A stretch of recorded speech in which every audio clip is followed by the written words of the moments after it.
नमस्कार साथियों, बहुत बहुत स्वागत है आपका अपने YouTube चैनल पर। साथियों, आज इस वीडियो के माध्यम से हम बात करेंगे कुंडली में बनने वाले प्रमुख तलाक योग के बारे में। साथियों, वैसे तो कुंडली में कई प्रकार के योग बनते हैं, कई प्रकार के दुर्योग बनते हैं, परंतु आज हम बात करेंगे कुंडली में प्रमुख जो तलाक के योग होते हैं, इस बारे में आज हम इस वीडियो के माध्यम से चर्चा करेंगे। तो साथियों, मैंने अपने एक्सपीरियंस में पाया है कि कुंडली में यदि ये 3 प्रकार का कोई भी संबंध यदि बनता है तो कुंडली में तलाक जैसी स्थितियां निर्मित हो जाती हैं और कई बार ज़्यादातर मामलों में तलाक हो भी जाते हैं यदि इनका समय से कोई उपाय न किया जाए। एक एक करके चर्चा कर लेते हैं। पहली स्थिति जो बनती है कुंडली के अंदर, वो बनती है राहु अथवा केतु का संबंध यदि सप्तम भाव से बन जाता है तो ये पहली कंडीशन है। ये एक रेड फ्लैग है कि आपके वैवाहिक जीवन में समस्याएं आएंगी ही आएंगी। जैसे कि आपके लिए उदाहरण के लिए मैंने एक ये जो कुंडली का निर्माण किया है जिसमें राहु प्रथम भाव में है और केतु सप्तम स्थान में है। अब इन दोनों ग्रहों का यदि आप स्वभाव देखेंगे तो राहु जो भ्रम के कारक हैं, जो भ्रम पैदा करते हैं, जो इल्यूजन क्रिएट करते हैं, और केतु जो डिटैचमेंट के कारक हैं। राहु अटैच करते हैं, केतु डिटैच करते हैं। अब डिटैचमेंट का प्लेनेट आया कहाँ पर? सप्तम स्थान में, 7th हाउस में। तो यहाँ पर अब ये क्या करेगा? तो इस भाव से संबंधित कारक तत्वों में कमी लेकर के आएगा।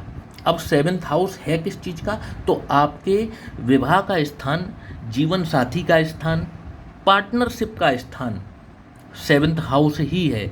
आप देखेंगे कि इन सभी चीज़ों में, चाहे आप बिजनेस की ही बात क्यों ना कर रहे हो, आपको बिजनेस में भी समस्याएं आएंगी ही आएंगी। आपको जीवन साथी के साथ में समस्याएं आएंगी ही आएंगी। और कई बार तो ऐसा देखने में आया है कि व्यक्ति विवाह बंधन में रहते हुए भी वैरागी सा रहता है विवाह के प्रति। मतलब जो विवाह में जो ऐसे व्यक्ति की रुचि होनी चाहिए, वो व्यक्ति की रुचि खत्म हो जाती है। सिर्फ समाज को दिखाने भर के लिए, ये सोसाइटी को दिखाने भर के लिए रिश्ता रह जाता है यदि केतु सप्तम स्थान में हैं। पहली कंडीशन तो मैंने आपको बता दी। अब दूसरी कंडीशन सुन लीजिए साथियों। दूसरी कंडीशन है यदि सप्तम स्थान में क्रूर अथवा पापी ग्रहों का बैठना। जैसे क्रूर ग्रहों की श्रेणी में कौन आता है? क्रूर ग्रहों की श्रेणी में आते हैं सूर्य और मंगल, और पाप ग्रहों की श्रेणी में आते हैं शनि। अब क्रूर और पाप ग्रहों का सप्तम स्थान में विराजमान हो जाना, ये अपने आप में एक तलाक योग का निर्माण करता है। हालांकि तलाक होगा या नहीं ये अन्य ग्रहों पर भी डिपेंड करता है। मान लीजिए क्रूर ग्रह या पाप ग्रह सप्तम स्थान में बैठे हैं, परंतु सौम्य ग्रहों की दृष्टि भी यदि विवाह स्थान पर है, जैसे सौम्य ग्रह कौन से हुए? शुक्र, गुरु, बुध, ये सौम्य ग्रह हुए। अगर सौम्य ग्रहों की दृष्टि अगर सप्तम स्थान में है तो कहीं ना कहीं डिस्काउंट मिल जाता है, शादी चल जाती है, परंतु बहुत अच्छी नहीं चलती। तो सूर्य, मंगल और शनि में से कोई एक ग्रह भी यदि यहाँ पर विराजमान है तो ये सेकंड कंडीशन बन जाती है। देखिए, सूर्य यहाँ पर विराजमान होना आपको जीवन साथी के साथ में एक वैचारिक मतभेद देगा ही देगा। आप दोनों का ही जो एक आत्मसम्मान है, हमेशा आप देखेंगे कि आपके विचारों में आत्मसम्मान पर जोर देने वाली बातें ज़्यादा रहती हैं। आप अपने ईगो में रहते हैं और आपका जीवन साथी अपने ईगो में रहता है, और इस वजह से आपके विचार कभी भी तालमेल नहीं खा पाते, और कहीं ना कहीं यही कारण की शुरुआत होती है और लड़ाई झगड़े बढ़ते बढ़ते बढ़ते बढ़ते ये आगे पहुंच जाते हैं। सप्तम स्थान में सूर्य जब भी विराजमान होता है, व्यक्ति का जीवन साथी चाहे संसार में किसी की भी इज्जत कर ले, किसी का भी सम्मान कर ले, परंतु ये अपने जीवन साथी का ही सम्मान नहीं करता। जैसे कि यदि आप एक पुरुष हैं और आपकी कुंडली में सप्तम स्थान में सूर्य विराजमान है, फिर से सुनिएगा, आप यदि पुरुष हैं और आपके सप्तम स्थान में सूर्य विराजमान है तो जो आपकी स्त्री होगी वो आपका सम्मान नहीं करेगी। और यदि आप एक स्त्री हैं और आपके सप्तम स्थान में सूर्य विराजमान है तो आपका जो पति होगा, आपका जो पुरुष होगा, वो चाहे किसी का भी सम्मान कर ले परंतु वो आपका सम्मान नहीं करता होगा। और इस बात की टीस कहीं ना कहीं आपके हृदय में, आपके दिमाग में हमेशा रहती है और लड़ाई झगड़े का कारण बनती है। अब दूसरा सुन लीजिए, मंगल यदि सप्तम स्थान में विराजमान है तो एक तो ऐसा व्यक्ति हो गया मांगलिक, और ऐसे व्यक्ति को एक मांगलिक व्यक्ति से ही विवाह करना चाहिए। परंतु यदि ऐसा नहीं होता है, ये मंगली व्यक्ति जो है नॉन मांगलिक से शादी कर लेता है, तो कहीं ना कहीं अब इनके बीच में विचारों में तालमेल नहीं खाता और ये अपने जीवन साथी के प्रति हिंसक रवैया अपनाते हैं, या इनका जो जीवन साथी है वो इनके प्रति हिंसक रवैया अपना लेता है। कहने का मतलब है इनकी जो जंग है, इनकी जो लड़ाई है वो सिर्फ जुबानी नहीं रह जाती बल्कि हाथापाई पर तक पे उतर के आ जाती है, जिसे हम कहें घरेलू हिंसा। तो कुछ भी गलत नहीं होगा इसमें।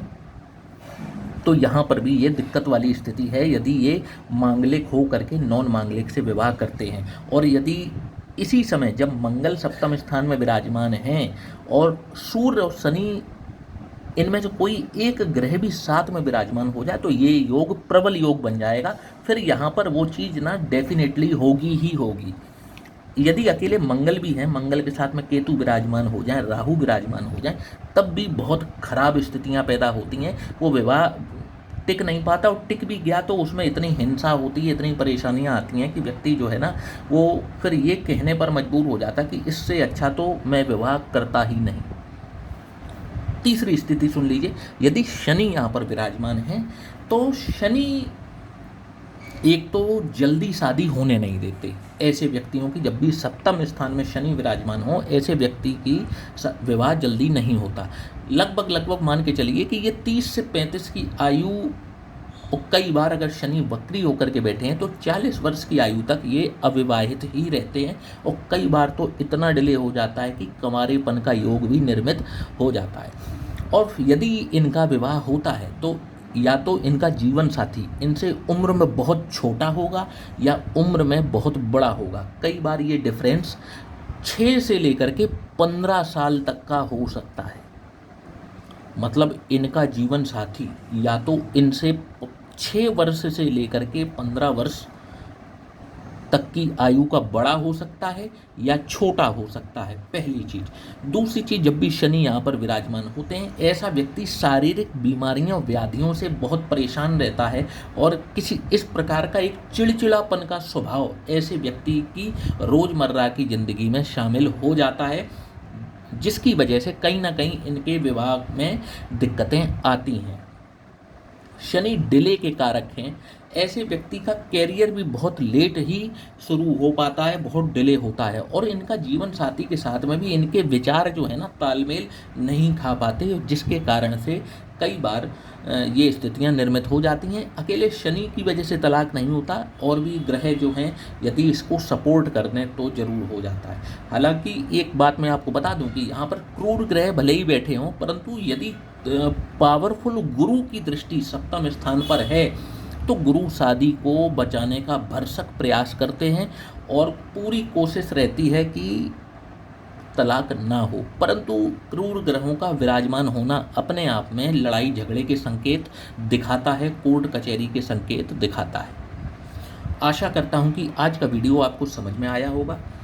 वीडियो को लाइक और चैनल को सब्सक्राइब करना बिल्कुल भी ना भूलिएगा। और एक चीज़ और देखिए, एक मैं आपको और बात बताना चाहता हूं कि यहाँ पर जो मैं वीडियो बनाता हूं ये एक जनरल प्रेडिक्शन है। हर व्यक्ति की कुंडली अलग है, हर व्यक्ति की कुंडली में बनने वाले योग अलग है। तो ये प्रेडिक्शन 100% अप्लाई नहीं करती है। यदि आपके जीवन में इस प्रकार की समस्या आ रही है तो आप ज़रूर अपनी एक बार कुंडली का विश्लेषण करवा लीजिए, समय रहते करा लीजिए। समय रहते तो उपाय हो सकते हैं, परंतु एक बार समय निकल जाता है तो फिर उपाय भी संभव नहीं हो पाते। यदि आप भी अपनी कुंडली का विश्लेषण करवाना चाहते हैं तो नीचे दिए हुए इस व्हाट्सएप नंबर पर आप हमसे संपर्क कर सकते हैं। जय श्री राम।